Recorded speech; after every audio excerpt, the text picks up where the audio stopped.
एक सेब की कीमत। आज लोग गरीबों का हक खा जाते हैं, डकार तक नहीं लेते। कितने यतीम भतीजों को जहर दे दिया गया ताकि उनके हिस्से की संपत्ति भी हमें मिल जाए।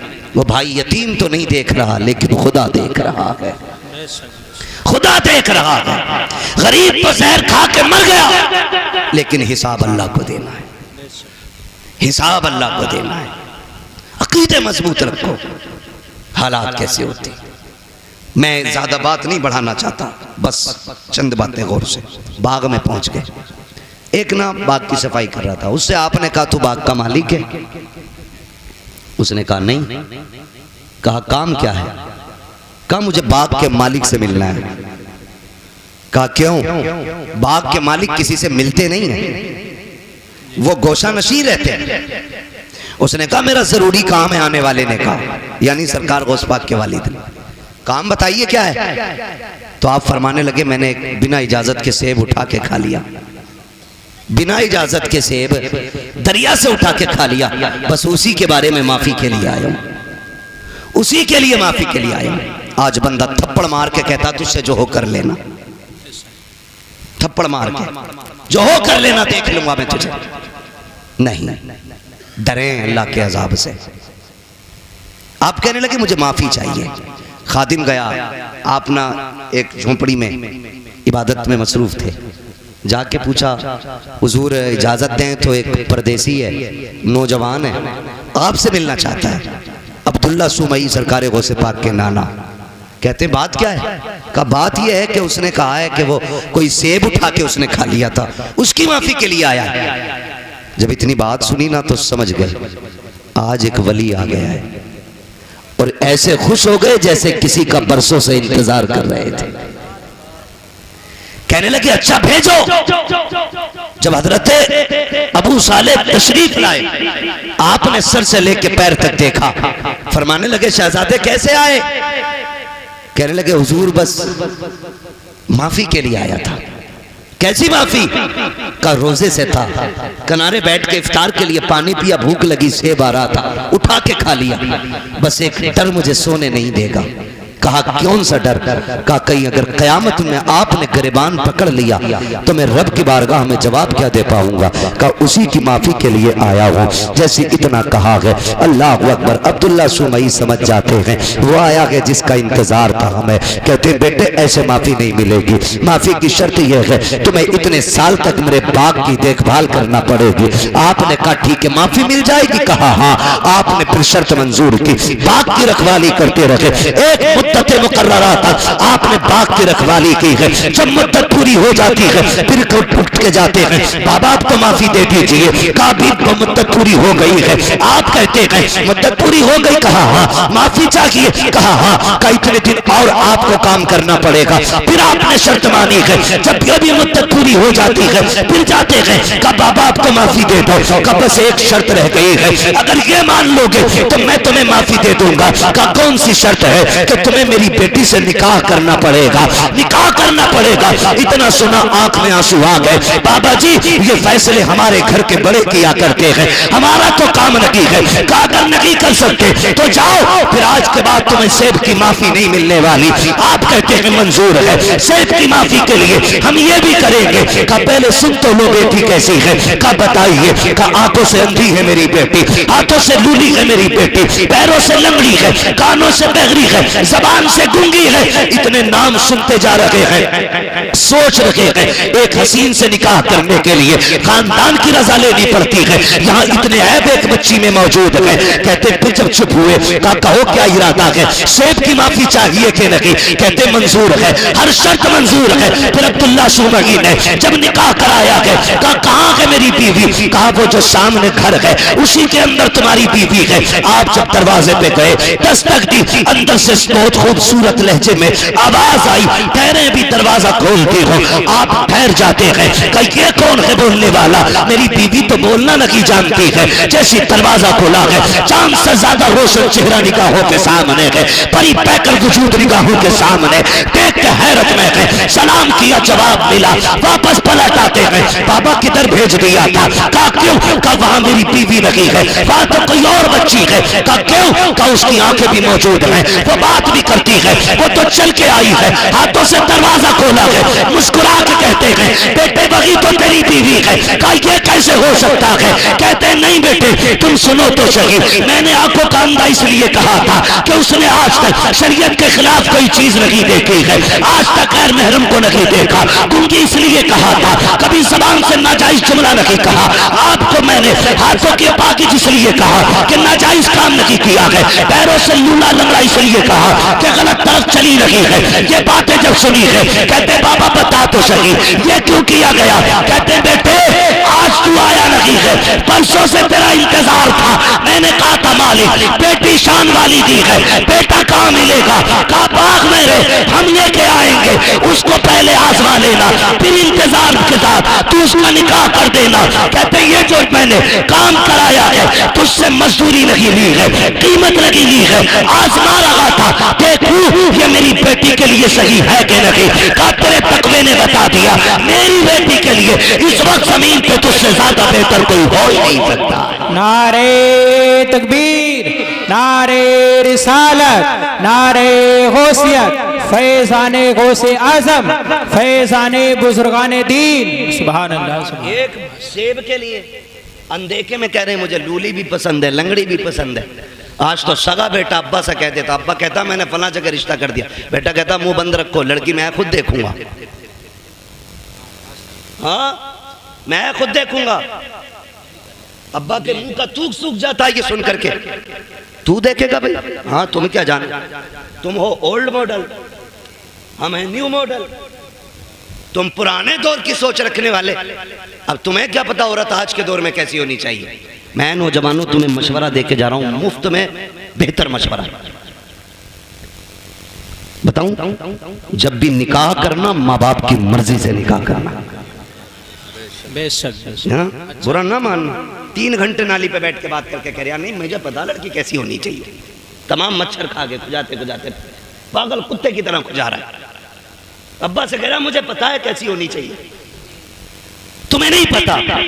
अरे इसने 40 साल एक औरत के साथ गुजारे, ये जानता क्या अच्छाई होती है उसमें क्या बुराई होनी चाहिए, और तू 3 घंटे फोन पे चिपक के कह रहा मुझे पता है। सुन भाई अगर तुझे 3 घंटे में पता तो हमें तेरा भी अंजाम पता है। 6 महीने नहीं मिल गुजरेंगे, या तो तलाक का तोहफा उसके सर पे होगा या मर्डर करके तू फ्रिज में रख चुका होगा। इसलिए आपसे गुजारिश है रिश्ता करें तो बुजुर्गों की मर्जी के साथ करें, इसलिए कि अगर 1% कमी रिश्ते में होती भी है ना तो उस कमी को माँ बाप की दुआएं पूरा कर दिया करती हैं, उस कमी को माँ बाप की दुआएं पूरी कर दिया करती हैं। कभी अपनी मर्जी नहीं लगानी है कि भाई मैं अपनी मर्जी से निकाह करूंगा, मेहनत से बाप पालता है। आज हम पूछते हैं ना क्या किया अब्बा ने, औलाद आगे आई तो पता चला बाप का किरदार क्या था। आज जब बेटे ने उंगली थाम के कहा ना अब्बा मेले में जाना है तो पता चला कि बाप ने हमें कैसे पाला था। माफ कीजिएगा बाप गरीबी की दौर में कंधे पे बैठा के मेले लेके जाता था, आज बाइक होते हुए हम अपने बाप का बोझ हॉस्पिटल तक नहीं ढो सकते। काय की इंसानियत हमारे अंदर। अपना सगा बाप गर्मी के मौसम में तेरे मेरे पैर के नीचे टाइम काटता है, और हम बीवियों के साथ ऐसी फ्रिज कूलर में, और कह रहा मौलवी तावीज दे दे बरकत हो जाए। देख तेरी बरकत रोडों पे फिर रही है, तेरी बरकत पेड़ों के नीचे है, देख तेरी बरकत किसी के स्लिप पे बैठी होगी, जाके देख तो पहरी में तेरी बेटी किसी की बैठक में पड़ी होगी, जाके देख तो सही तेरी बरकत किसी के आंगन में पड़ी होगी। बरकत मुझसे ना मांग, इनसे ना मांग, अगर बरकत चाहिए सोच जिस बाप ने पूरी जिंदगी दूध में पसीना बहा करके तुझे मुझे जवानियां दी है, उसका हाथ पकड़ के उसे फ्रिज में कूलर में वॉशिंग मशीन के सारे ऐश दे दे, खुदा की कसम तू उसके ऐश का इंतजाम कर, खुदा तेरी कब्र में तेरे ऐश के इंतजामात फरमा दे। बेशक बेशक है ना, जितना बड़ा बेटा हो गया इतने लहजे बिगाड़ के बात कर रहे। अब्बा के कह रहे अल्लाह 4 मेहमान आ रहे हैं, तो कह रहा शट अप, क्योंकि इस गधे को 4 इंग्लिश के बोल आ गए ना। अपने अब्बा से कह रहा शट अप, क्यों? कह रहा बेवकूफ हो तुम, तुम्हें पता है मेहमान कैसे बैठाए जाते? कहता आउट, आप बाहर जाइए मैं देख लूंगा अपने मेहमानों को। वो जानवर अभी तो इतना भी बड़ा इंसान न बन सका कि अपने बाप को बाप कह लेता। खाली कोट पहनाने से गधा मास्टर नहीं हो जाता। बेशक। अगर उसके कानों पे 8 पेन लगा दो वो डॉक्टर नहीं बनेगा। खुदा की कसम, इंसानियत अगर इंसान के अंदर है ना तो वह 1000 शैतान डॉक्टरों पे भारी होता है। इंसानियत असल होती और वो तरक्की पे लानत जो हमें अपनों का बेअदब बना दे। ये भी याद रखिए, जो हमें अपनों से दूर कर दे, लानत ऐसी तरक्की पे, लानत ऐसी कामयाबी पे जो हमें बाप का गुस्ताख बना। अल्लाह से कसरत नहीं, अल्लाह से बरकत मांगनी है। क्या मांगेंगे? बरकत मांगिए। कसरत तो ये है 15 लाख कमाते महीने में और खर्च 16 लाख होते। बताओ बंदा गरीब है क्या अमीर? गरीब। 15 कमा रहा है, 16 लाख खर्च कर रहा है। अमीर है क्या गरीब? जोर से, क्योंकि हर महीने 1 लाख का कर्जमंद हो रहा है। और बंदा कमाता है 5000 और 4000 खर्च कर लेता, 1000 बच जाता। बताओ बंदा अमीर है क्या गरीब? अमीर। बोले अमीर। ये बरकत और कसरत का फर्क है। 15 लाख में भी गुजारा ना हो इसे कसरत कहते हैं, और 500 रुपए में दिन कट जाए इसे बरकत कहते हैं। अपने रब से कसरत नहीं, बरकत मांगो, बरकत मांगो। शोहरत नहीं, इज्जत मांगो। बेशक। इज्जत मांगो, और इज्जतें उन्हें मिलती हैं जो इज्जत वाले लोग होते हैं। करेंगे इंशाअल्लाह माँ बाप का एहतराम। संडे को छुट्टी होती है स्कूलों की? मेरा टाइम खत्म हो गया, अभी ओवर चल रहा है। होती है कि नहीं? संडे को छुट्टी होती है, ऑफिस की, कॉलेजेस की, इन सब की छुट्टी होती है। तो कोई वाइफ के साथ, दोस्तों के साथ छुट्टी मनाने जाता है। अल्लाह तौफीक दे, घर में बूढ़ा बाप हो, खाने पीने की गुंजाइश हो, एक दिन गाड़ी में बैठा, लेके निकल मार्केट। उससे पूछ जैसे वो बचपन में पूछा करता था, क्या खाएंगे? कभी बाप से कहना अब्बा क्या खाएंगे? दिखा कभी उनको, अब्बा तुम्हारे दौर में ये कोल्ड ड्रिंक नहीं होती थी, अब्बा तुम्हारे दौर में ये आइसक्रीम नहीं होती थी, अब्बा इस दौर में देखो, अब्बा बताओ ना क्या खाओगे? खुदा की कसम, तेरे खिलाने से खून नहीं, तेरा इतना कहने से ही बाप का खून बढ़ जाएगा। इतना कह देने से बाप का खून बढ़ जाएगा। खाली कहो अब्बा खाना क्या? रोज कहते हो ना बेटे बता क्या पकेगा? रोज पूछते हैं हम। बीवी कहती है ना क्या बनना है? पूछ ले बच्चों से। बच्चे कहते हैं चिकन खाना, मटन खाना, ये फ्राई, वो फ्राई। हम ये कहते हैं। कभी माँ बाप को बैठा के कहे अब्बा आज तुम बताओ क्या बनेगा? आज जो तुम कहोगे वो पकाया जाए।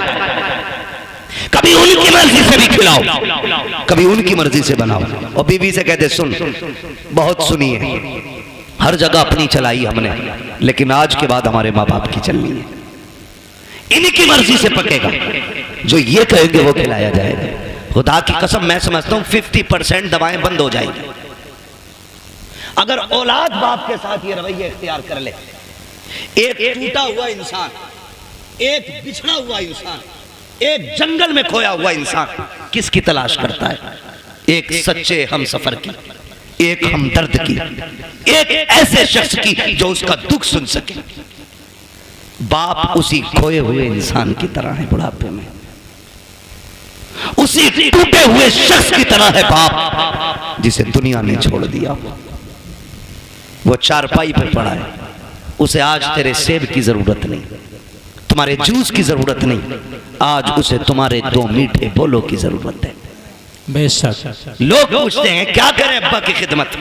मैं सीधी बात कह देता हूँ, अब्बा की खिदमत ही अगर करनी है ना, बूढ़ा बैठा हो ना और टेक लगा के बैठा हो, आप पीछे खड़ा हो, कंधे दबा के कहे अब्बा इन्हीं कंधों पे लेके जाते थे ना, वो मुस्कुरा के तुझे देखेगा। खुदा की कसम दुआएं होने लग जाएंगी। तू कभी कंधे दबा उसके, कभी तलवों में बैठ, कभी उसके गले में हाथ डाल। यारों के साथ तो खड़े हो जाते हो, बगल में बगल डाल के खड़े हो जाते हो, यूं भी लिपटा लेते हो, यूं भी पकड़ लेते हो। कभी बाप के कंधे पे हाथ रख के कहे अब्बा बताओ ना जिंदगी का कोई मंजर तुम्हें याद है कि नहीं? बताओ तुमने जवानी में कौन सा बड़ा कारनामा किया था? खुदा की कसम देखना जो ऐसे सिमट के बैठा होता है, जब बच्चे कहते हैं अब्बा बताओ जवानी का, फिर वो यूं होके बैठ के कहता है सुन जब मेरी उम्र 25 साल थी मैंने ये कारनामा अंजाम दिया था, जब मैं 30 साल का हुआ मैंने ये कारनामा अंजाम दिया। और जब बात तारीफ की आए बाबा कह के उसका हौसला बढ़ाता जा और ये कहता जा अब्बा ये तेरा जिगर था जो तूने किया है, ये तेरा हौसला था जो तूने किया है,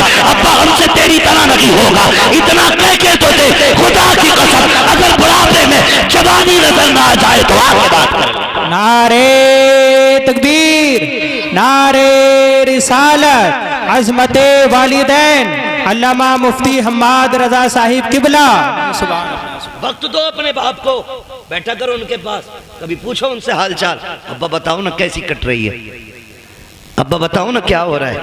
वो तुम्हें हाले दिल बताएगा, वो तुम्हें हाले दिल बताएगा। फिर उसके साथ बैठो, उससे पूछो, उसको सुनाओ अपनी। खुदा की कसम फिर जीने के मजे देखो। बेटे बेटे मेरे सामने, कोई ऐसा नहीं है जो हम में बिना बाप के आया है ना। सारे बाप वाले लोग हैं ना अल्हम्दुलिल्लाह, है कि नहीं भाई। समझदार बच्चे बैठे हैं, कोई ना समझ नहीं है फिर सर नहीं हिलाना है, जबान से बोलना है कि नहीं। सारे बाप वाले लोग हैं ना। अल्लाह ने सबको बाप की नेमत से नवाजा है। ये अलग बात है, कुछ कब्रिस्तान में आराम कर रहे हैं, कुछ बिस्तर में आराम कर रहे होंगे, लेकिन सारे बाप वाले लोग। जानते हो, जिसका बाप ना अपनी कठिनाइयां गिनाया करे, उस बेटे पे लाजिम है वो और ज्यादा सिमट के अपने बाप के पैरों में बैठे। आज तुम्हारी जेब पे मेडल लग गया ना, आज तुम शान वाले हो गए ना, लेकिन बाप के आगे कुछ नहीं, बाप के आगे कुछ नहीं। वो कभी तुम कहो ना अब्बा बताओ ना घर का खर्च कैसे चलता था, वो ये कहना यार तुम्हारे दौर की तो बात अलग है, हमने तो यार रक्शे चला के बस पेट पाले। तो उसके कदमों में बैठ के कहे अब्बा आज जो ये कलम का दौर है ना, ये तेरे रक्शे का कमाल है। उस कामयाबी को भी बाप की मजदूरी पे डालो। कभी कभी ना बेटे कह देते हैं तुम्हारे रक्शे की वजह से हम जलील हुए, तुमने किया ही क्या है रक्षा चलाने के लिए।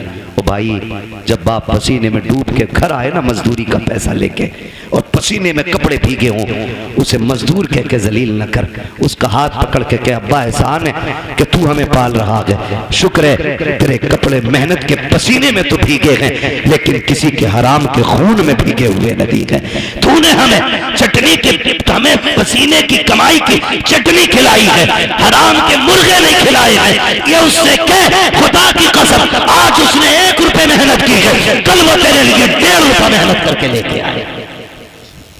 लेकिन हम ना निकम्मे हो गए, हमने बाप की मेहनत पे पानी फेर दिया। और याद रखिएगा, मैं आपको बता दूं, लोग पूछते हैं वजीफा वजीफा, एक सीधा सा वजीफा। वली बनना चाहते हो तो माँ बाप से दुआएं लिया करो। वली बनना चाहते हो तो माँ बाप से दुआएं लिया करो। माँ बाप दुआएं कर दें तो अल्लाह बच्चों को वली बना दिया करता है। बच्चों को अल्लाह, थक गए ना आप लोग, मैं तो पहले ही मना कर रहा था 1.5 घंटे की सुई ना ले जाए। माँ बाप की दुआओं से अल्लाह बच्चों को, जोर से वली बना देता है। ये माँ बाप की दुआएं होती हैं। जो हम 10 साल के सजदों से नहीं पाते ना, वो माँ के 2 आंसू दे देते, 2 आंसू दे देते। फर्क है, लेने वाला होना चाहिए, लेने वाला होना चाहिए। इनके कदमों में बैठो, इनकी जूतियां उठाओ। हम कितने भी बड़े हो जाएं, माँ बाप से बड़े नहीं हो सकते। सरकारे बगदाद पढ़ें आप तारीख, जाने लगे, माँ ने क्या कहा, बेटे अब्दुल कादिर जा रहे हो? जी अम्मी। का जरा हाथ में हाथ तो दो। का लो, हाथ में हाथ दिया। कहने लगी बेटे वादा करके जा, कभी झूठ नहीं बोलेगा। खुदा की कसम, ये माँ की जबान थी, झूठ नहीं बोलेगा। माँ वादा करता हूँ, ना आज तक बोला है ना आज के बाद कभी झूठ बोलूंगा। ये वादा आज इसलिए लिया गया, अब तक तो माँ के सामने थे, अब माँ की नजरों से ओझल हो रहे थे। माँ वादा ले रही है। एक झूठ कितनी बुराई के दरवाजे खोलता है। ये सरकार गौस पाक की अम्मी का वादा बता रहा है कि सबसे बड़ा वादा लिया, अब्दुल कादिर झूठ ना बोलना। ये वादा लेके चले, चोरों ने पकड़ा, लूटा सबको। आपके पास भी आया, छानबीन की, नहीं मिला, चला गया। बादशाह ने पूछा जो डाकू का सरदार था, सब कुछ ले आए? कहा हाँ। कहा कोई बचा तो नहीं? एक ने कहा एक बच्चा बचा है, हमने तलाश किया तो कुछ नहीं है, लेकिन वो बता रहा उस पर 40 सिक्के सोने के, हमने सारे छान ली। उसने कहा बुला के लाओ। सरकार गौस पाक तशरीफ लाए। डाकुओं के सरदार ने कहा बेटे क्या है तुम्हारे पास? कहा सोने के सिक्के। कहा कितने? कहा 40। कहा किधर? कहा मेरी माँ ने मेरी सदरी में सिल दिए थे, सदरी का बंद तोड़ा गया, सिक्के खन खन गिरे। डाकुओं का सरदार क्या कहता है? बेटे झूठ बोल के बचा सकते थे। मेरे गौसे पाक क्या कहते हैं? मैं घर से चला था तो मेरी माँ ने वादा लिया था कि झूठ नहीं बोलना है। अगर मैं झूठ बोल देता पैसे बच जाते, लेकिन माँ से किया हुआ वादा तो टूट जाता ना। उस पाक फरमाते हैं कि ऐसे 40,000 सिक्के कुर्बान, लेकिन माँ से किया हुआ वादा नहीं तोड़ा जाएगा। अल्लाह माँ से किया हुआ वादा नहीं तोड़ा जाएगा। जैसे इतनी बात कही है, डाकुओं के सरदार ने तोड़ के कहा था, शहजादे बता तो सही किस खानदान से ताल्लुक रखता है? फरमाते मैं मुस्तफा के खानदान से ताल्लुक रखता हूँ, मैं हसनी हुसैनी सैयद हूँ। जैसे इतना कहा है, उसने कदम पकड़े, कहने लगे शहजादे माफी चाहते हैं दुख्तिया, हमें तौबा करा दीजिए। कहा क्यों? हम ये सोच रहे हैं तुम्हें माँ का वादा याद है, हम गुनाहगारों को खुदा का वादा याद नहीं था। अल्लाह अल्लाह सरकार से पाक ने तौबा कराई डाकुओं के सरदार को। तो जो पीछे वाले लोग थे ना मुक्तदी उसके, कहते हैं जब पीर साहब जन्नत में जाएंगे तो फिर हम भी तो जाएंगे उस्ताद के साथ। वो भी तौबा करके गौस पाक के हाथ पे फिर ताइब हो गए। फरमाया गया जितने लोगों को बगदाद वाले ने तौबा कराई थी, अल्लाह ने सबको वली बना दिया था। सुभान अल्लाह, सबको वली बना दिया था। ये शान सरकार गौसे पाक की है। तो मेरे भाई, माँ होती है, चाहे वो गौसे पाक की माँ क्यों ना हो। माँ तो माँ है, चाहे मेरे नबी की माँ क्यों ना हो। क्या आका ने नहीं कहा काश मेरी माँ होती, मैं मस्जिद नबी के मुसल्ले पे होता, वो हुजरे के अंदर होती। कहते मैं नमाज पढ़ाता होता, सूरे फातिहा की तिलावत करता होता, धीरे से पर्दा सरकता, अंदर से मेरी माँ की आवाज आती, बेटा मोहम्मद मेरी बात सुन जा। आका फरमाते हैं सहाबा नमाज तोड़ देता, मुसल्ला छोड़ देता, दौड़ के माँ के पास चला जाता। सहाबा ने कहा था आका बंदगी छोड़ के बंदी के पास? कहते हाँ। सहाबा कहते हैं आका क्यों? कहते इसलिए कि जब माँ राजी होती है तभी खुदा राजी होता है। बेशक जब माँ राजी होती है तभी खुदा राजी होता है। कोशिश ये करनी है अपने माँ बाप की खिदमत करेंगे बेशक इंशाअल्लाह। नाराज हो गए इन कड़वी बातों को सुन करके। मैं जन्नत बांटने नहीं आया ना, और मैं बांट भी नहीं सकता। मेरे बाप की नहीं, जन्नत रसूल पाक की है। हर उस शख्स को जन्नत मिलेगी जिसे मुस्तफ़ा चाहेंगे, और मुस्तफ़ा उसे चाहेंगे जो मुस्तफ़ा को चाहेगा। हाँ, इसलिए मेरी गुजारिश आपसे है रवैये दुरुस्त करें, अपने लहजे अच्छे करें, हराम के लुकमों से बचें, हलाल की तरफ बढ़ें। कोशिश ये करें कि हम जब तक जिंदा रहेंगे अपनी जरूरतें अपने रब की बारगाह में पेश करेंगे। हमारा रब हमारी जरूरतें सुनेगा, वही सुनने वाला है, वही देखने वाला है, वही देने वाला है। अगर दुआएं कबूल नहीं होती हैं, आसान तरीका मेरे इमाम ने बताया। कहते हैं वही रब है जिसने तुझको हमतन करम बनाया, हमें भीख मांगने को तेरा रास्ता बताया। तुझे हमद है खुदाया, तुझे हमद है खुदाया। वो कवारी पाके मरियम व नफख्तु फीह कातम है अजब निशान आजम, मगर आमिना का जाया वही सबसे अफजल आया, वही सबसे अफजल आया। वो भाई नौजवानों, बच्चों, बुजुर्गों, मुसीबत आ जाए हराम की तरफ हाथ नहीं बढ़ाना गए, अपने रहमान की तरफ हाथ बढ़ाना गए, अपने रब की तरफ हाथ बढ़ाना गए। अगर थक जाए, आफतों से घिर के बैठ जाए, तो फिर बेबस नहीं होना गए, फिर करीम रब को आवाज देना। फिर देखना तुझे पुकारने में देर लगेगी, उसकी तरफ से मदद को आने में देर नहीं लगती है। बेशक मदद को आने में देर नहीं लगती है। लेकिन रवैया ही उल्टा, पेट में दर्द उठेगा कह रहा हाय मैया, फिर मैया आ गई तो कह रहा हाय डॉक्टर। डॉक्टर ने कहा बस्ट हो गया अब ना बचेगा, तो कह रहा या अल्लाह, ये जो बाद में आया ना या अल्लाह, ये पहले आना चाहिए था, ये पहले आना। बस इतना बदलना है अपने को। जब दर्द लगे, चोट लगे, नुकसान हो, तो या अल्लाह सबसे पहले जबान से निकलना चाहिए। तुम पहली तकलीफ है अपने रब का आवाज दो।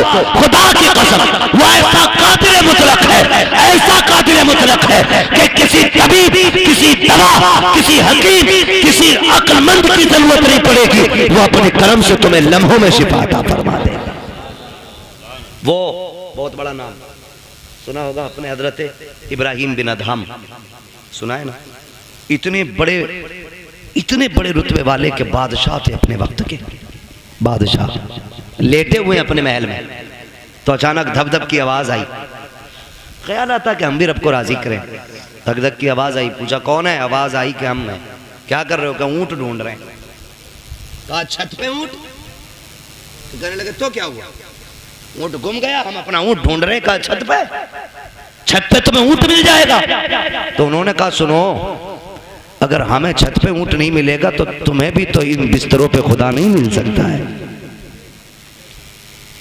ऊंट तलाश करने के लिए जंगल जाना है तो फिर तुम्हें भी ये शाही लिबास बिस्तर छोड़ कर रब को तलाश करना पड़ेगा। छोड़ दिया, सब लात मार दी, ठोकर मार दी, जंगलों में निकल गए, अल्लाह अल्लाह करने लगे। आपके मामू हजरत इब्राहिम बिन अदहम के पास गए। आप ना एक फटा हुआ कपड़ा अपना सिल रहे थे सुई से। सुने देख रब कितना अजमतों वाला है, सिल रहे हैं अपना कपड़ा। वो कह रहे ना, मामू पहुंच गए, सलाम वालेकुम। वालेकुम, कैसे? बस अपनी गुदड़ी सिल रहा। मामू ने कहा कितने अच्छे दिन थे जो शाही लिबास पहनते थे, ताज रहता था, खादिम खड़े रहते थे, क्या मिला तुम्हें टुकरा के बादशाह? आज ये फटे कपड़े सिल रहे हो ना, क्या मिला? क्या मिला? आपने इतना सुना ना, पूछना चाहते हो मुझे क्या मिला? कहा हाँ, आपने जो सुई हाथ में थी दरिया में फेंक दी। कले सुई थी, उससे भी हाथ धो बैठा, अब सिलेगा कैसे? फरमाने लगे ठहरो, आवाज देते मछलियों जरा सुई लेके आओ। जब इतनी आवाज दी ना तो सारी मछलियां, हर मछली के मुंह में एक सोने की सुई मौजूद थी। सुभान अल्लाह। कहने लगे मामू देखो, सबके मुंह में एक सोने की सुई। कहने लगे ये नहीं चाहिए, मेरी सुई लाके दो। एक मछली आपकी सुई लेके आई, उसमें धागा भी मौजूद था। आपने फरमाया हाँ यही मेरी सुई है। कहने लगे सुनो, जब तख्त पे बैठता था तो सिर्फ जमीन के चलने फिरने समझने वालों पे हुकूमत थी। जब से रब का हो गया हूँ कायनात मेरी हो गई है। जब से रब का हो गया कायनात मेरी हो गई। रब के होने के आदि बने, खुदा की कसम वो अपने कर्म से तुम्हें वली बना देगा। वली कहते किसको? उसी को वली कहते हैं जो अल्लाह का होता है। वो बात याद आ गई। एक ना दीवाना गुजर के जा रहा, दीवाना गुजर के जा रहा था, बारिश का मौसम। किसी ने देखा मजरूब जा रहा, उसने कहा भाई दूध पी लो। गरम गरम दूध पिलाया, पिया, चल दिए, शुक्र अदा किया। आगे चले, वो खड़ाव पहन रखी थी दीवाने ने, है ना, तो छप छप करके जा रहे थे। एक दीवाना अपनी महबूबा के साथ बैठ के गुलछर्रे उड़ा रहा था। उसके पैर की छींट न दीवाने के उसकी महबूबा के कपड़ों पे आ गई। उसने कहा पागल दिखता नहीं है? उसने कहा मैडम क्या हुआ? जो उसका महबूब था कहा कि इसने मेरे कपड़ों पे गंदगी डाल दी। तो महबूब था उसका, ओवर एक्टिंग भी की, थोड़ा सा उठा और दीवाने के थप्पड़ मार दिया। दीवाने ने आसमान की तरफ देखा, कहने लगा शुक्र है मालिक तेरा, कभी बैठा के दूध पिलाता है, कभी थप्पड़ लगवाता है, कभी दूध पिलाता है, कभी थप्पड़ लगवाता है। अभी चंद कदम चला था, ये तो गुजर गया। वो उठी अपनी जगह से, चली, गिरी और मर गई, मर गई। किसी ने कहा कि जिसके थप्पड़ मारा ना उसने बद्दुआ की थी। लोग दौड़े, पकड़ के लाए, कहने लगे तूने इसके लिए बद्दुआ की थी? उसने कहा नहीं। कहा फिर ये मर कैसे गई? कहा सीधी सी बात, हिसाब बराबर हुआ है। कहा क्या? कहा जब मेरे पैर से कीचड़ उछल के इसके महबूब के ऊपर पड़ी तो इसको बुरा लगा, इसने मुझे थप्पड़ मारा, और जब इसने मुझे थप्पड़ मारा तो फिर मेरे महबूब को बुरा लग गया। इसने अपनी हैसियत से बदला लिया, उसने अपनी शान के मुताबिक काम कर दिया। उसने कहा झगड़ा कोई नहीं, हिसाब बराबर है, हिसाब बराबर है। यही हज़रत अली फरमाते हैं कि जब भी तुम्हारा मुकाबला किसी गरीब से हो तो अल्लाह से डरना, गरीब से डर जाना, कमजोर से डरना, भले ताकतवर से मत डरना। किसी ने कहा था अली कमजोर से क्यों डरना? ताकतवर से डरना समझना आता है, कमजोर से डरना समझना नहीं आता। तब हज़रत अली ने कहा था सुनो, जब ताकतवर पे तुम ताकत दिखाओगे तो वो अपनी ताकत से बदला ले लेगा, लेकिन अगर तुम कमजोर पे ताकत इस्तेमाल करोगे तो वो बदला खुद नहीं लेगा, उसका बदला अल्लाह लेता है। कौन लेता है? अल्लाह लेता है। इसलिए हमेशा कोशिश ये करना कभी किसी का दिल ना टूट जाए, कभी किसी की आह ना लग जाए। और भाई शान से जी लेना की काफी नहीं है। ये जनाजे के कंधे भी बड़े अहम हुआ करते हैं, जनाजों में चलने वाले लोग भी बड़े अहम होते हैं। खाली भीड़ बढ़ा लेना काफी नहीं है, उनके अंदर हमदर्दों का होना भी बड़ा जरूरी होता है। किसी को इतना सता के न जाना कि तेरे जनाजे में हंसता हुआ जाए और वो ये कहे अच्छा हुआ मर गया। अगर किसी ने इतना कह दिया, अल्लाह कयामत में तेरे बगल में खड़ा करके कहेगा बता क्या दिल दुखाया था जो तेरी मौत से ये खुश हो रहा था, कितना सताया था जो इसने तेरी मौत पे खुशियां मनाई थी। कोई बचाने वाला नहीं होगा। अपने मरने के बाद ऐसे हालात छोड़ जाना ताकि गरीब लोग ये कह सके मालिक आज के बाद सहारा कौन बनेगा, भूखों को कौन खिलाएगा, प्यासों को कौन खिलाएगा। ऐसे लोग छोड़ जा, तेरा तीजा हो ना हो तुझे बख्शवाने के लिए कब्र में मुस्तफा आ जाए। सुभान अल्लाह, सुभान अल्लाह। असल ये है लहद में इश्क रुखे शह का दाग लेके चले, अंधेरी रात सुनी थी चराग लेके चले। तेरे गुलामों का नक्शे कदम है राहे खुदा, वो क्या भटक सके जो ये सुराग लेके चले। इसलिए अपने मरने के लिए तैयारी कर लें। अरे हम तो मर जाएंगे यार, हमें क्या देखना। नहीं, बड़ी गैरत आती है, बड़ी गैरत आएगी। बहुत गौर से ये बात सुनने में कई बार ऐसा होता है। अब्बा की कब्र पे खड़े होकर बेटा कहता भाई मेरे अब्बा ने किसी के पैसे लिए तो बता दो, मैं दे दूंगा, मैं दे दूंगा। अब्बा की कब्र पे खड़े होकर भाई मैं इस माइक की वजह से अपनी रोटेशन पे नहीं बोल पा रहा हूँ, शजरा तो कतई नहीं पढ़ पाऊंगा इस पे। मैं बिना माइक के पढ़ दूं क्योंकि माइक जो है ना, जब मैं अपनी ताकत में आ रहा हूं तो ये बिल्कुल दबा दे रहा है। ये थोड़ा सा ये डिस्टर्ब हो रहा है ना इसमें, वो उनकी कमी नहीं है, थोड़ा मशीनरी ऐसी है। आपने थोड़ा सा ज़्यादा ही सस्ता कर लिया है ना। जब जलसा बड़ा किया करो ना तो सेटिंग सही नहीं हो पाई शायद इसकी। मैं अपनी खुद रोटेशन पे जिस ले में मैं बात बोलता हूँ बोल ही नहीं पा रहा हूँ। थोड़ी देर बोलता हूँ आपको ही समझ आना बंद हो जाती है ना, है ना। बस तवज्जो करने थोड़ा सा, जरा बोल दें सुभान अल्लाह। मैंने क्या बात कही अभी आपसे? अपने जनाजे में ऐसे लोग छोड़ के जाना जो तेरे मरने के बाद तेरे ना होने का एहसास करें, तो जिंदगी जिंदगी। तेरे जाने पे अगर किसी ने जश्न मनाया तो फिर कोई जिंदगी जिंदगी नहीं। कई बार होता अब्बा की कब्र पे खड़े होकर बेटा कहता मेरे अब्बा ने किसी का कुछ लिया हो तो भैया तो मांग लो या माफ कर दो, है ना। बता तेरे अब्बा ने जो एक नाली के ऊपर एक गरीब के थप्पड़ मारा था उसका हिसाब कौन देगा? जो एक गरीबान का गरीब का गिरबान पकड़ के बाप ने धक्का दे के कहा था औकात क्या है तेरी, तो तुम्हें क्या लगता आज बेटे की माफी से बाप माफ हो जाएगा? जब बाप की कब्र पे खड़े होकर बेटा कहता है अगर किसी का मुझ पे हक हो मेरे बाप पे आके ले ले, तो मेरे भाई कोई बेटा नहीं दे पाएगा। जब बेटा कहता मशीयत का नकीब कहता है आज तेरी माफी से इसकी माफी नहीं होनी है, हमने बार बार इसको डराया था, बार बार इसको बताया था कब्र में आना है, आज ही आ चुका है, अब तेरी माफी से इसका कुछ नहीं होने वाला है। आज हम इससे एक एक बात का गिन गिन के हिसाब लेंगे, फिर कब्र के अंदर रखा जाता है। खुदा की कसम बेटे बिरयानी खाते होते हैं, यार बिरयानी उड़ाते होते हैं, उस वक्त बाप पे मुश्किल की घड़ियां होती है। और मेरे नौजवानों अपनी जिंदगी में किसी का हक खा के न जाना, किसी का लेके न जाना, इस इंतजार पे मत जाना कि बेटा माफी मांग लेगा, नस्ल चुका देगी, किसी के चुकाने से कुछ नहीं होगा। अगर दिल दुखाया है जीते जी माफी मांग लो, अगर बंदा माफ कर देगा तो खुदा भी। बेशक बेशक, ये लाजिम है हम सबके लिए। आखिरत की तैयारी करें, जरूरी नहीं है बुढ़ापे में मौत आए। हमने जवानों के जनाजे उठाए, हमने 10 साल के बच्चों के जनाजे उठाए, हमने 6 माह के बच्चों के जनाजे देखे। आज हमारी उम्र 35, 40, 50 हो गई। हमने तो कोई इतना बड़ा अलग से सजदा नहीं किया था, जो उसने इतनी लंबी उम्र का तोहफा दे दिया। वो हमें भी तो 6 महीने पे मार सकता था, हमें भी तो 8 साल की उम्र में खत्म कर सकता था, हमें माँ के पेट से मुर्दा पैदा कर सकता था। लेकिन एहसान है उसने जिंदगी दी है तो इसका एहसान मानो। इस जिंदगी का कर्ज ये है कि लम्हा लम्हा अपने रब को याद करो, सांस सांस मुस्तफा पे दुरूद पढ़ो और ये ऐलान कर दो तुम्हें जाना तुम्हें माना ना रखा गैर से काम, लिल्लाहिल हम्द में दुनिया से मुसलमान है। ठीक है जी, मेरी बात मुकम्मल हो गई है। अल्लाह बुजुर्गों का सदका अता फरमाए। भाइयों की फरमाइश से शजरा पढ़ दूं, ऑपरेटर साहब से गुजारिश है शजरा पढ़ना है, थोड़ा सा इसको आवाज़ दे दो अगर है इसमें तो, वरना तो फिर इसे उठा के ले जाके रख लो। मैं बिना माइक के पढ़ लेता हूँ, जरा बोल दो सुभान अल्लाह जोर से और जोर से। पुलिस पकड़ के न ले जाए, आहिस्ता बोलो। हाँ, कभी कभी तो ऐसा लगता है कि हम इसमें नहीं बोले मर जाएंगे। हाँ, अगर महफिल में मौत आ भी गई ना तो सुने, वो कहा था किसी ने, तेरे दामन करम में जिसे नींद आ गई है, जो फना न होगी ऐसी उसे जिंदगी मिली है ना। यहाँ मरने वाले भी इंशाअल्लाह मदीने में जाके आँख खोलेंगे। पहली बात तो मदरसा है, हुजूर का घर है, फिर हुजूर की महफिल है ना। हुजूर की महफिल में आँख लग जाए और ख्वाब आता है ना तो फिर हुजूर ही तशरीफ लाया करते, हुजूर ही तशरीफ लाते। जरा बोल दे चल के सुभान अल्लाह।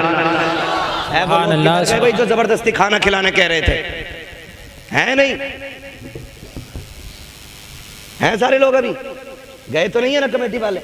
अल्लाह आपको सलामत रखे, आपको साथ देना है। जब मैं हाथ का इशारा करूं ना तो समझ जाना मौलवी सांस लेना चाह रहा है।